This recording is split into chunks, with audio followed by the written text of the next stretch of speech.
All right, now we're doing 8Q Simple Fun number 352 Reagent Formula. This is by my Jinxon 2015, and 88% of the people like it. Now we're going to confect a reagent.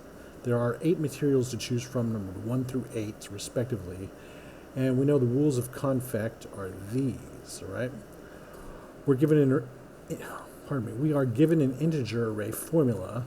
The array contains only digits 1 through 8 that represents materials 1 through 8. Our task is to determine if the formula is valid. Return true if it's valid and false otherwise. All right. So on this one, we're just going to write down if the little rules to see if the formula is valid or not. All right. And to do that, we're going to be using this includes method, which determines whether an array includes a certain value among its entries, returning true or false as appropriate. So here's one that says if it includes if it includes 2, it'll be true. So this one does include 2, so it's true. If it includes cat, it's true, but at, it's false. So there's no at, but there is a cat. Hopefully that makes sense to you. Anyway, so let's look at these rules right here. So the first one is material 1 and material 2 cannot be selected at the same time. So we're going to say, hold on, I didn't even set this up right. All right.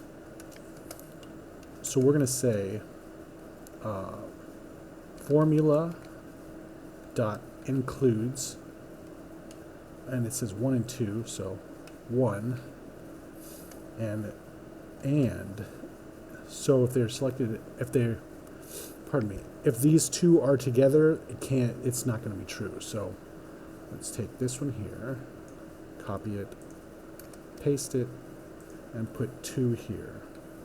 And then to make sure that this is true or whatever, we're just going to put the not symbol in front of it. So it cannot be formula 1 includes 1 and formula 1 includes, formula dot includes 1 and formula dot includes 2. It can't be that.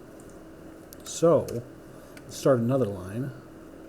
I put and we're going to do the same thing for 3 and 4. So I push space here, take this and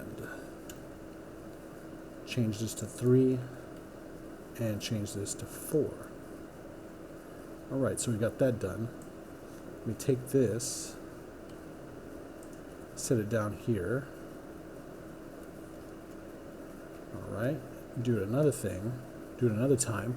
And this one is 5 and 6 must be selected at the same time. So we're going to take this out, push space on that, and instead of and, it needs to be equals, like that. Alright, and we need to change this to 5 and change this to 6. And actually I'll leave it at and just so we can see what happens if we leave it at and.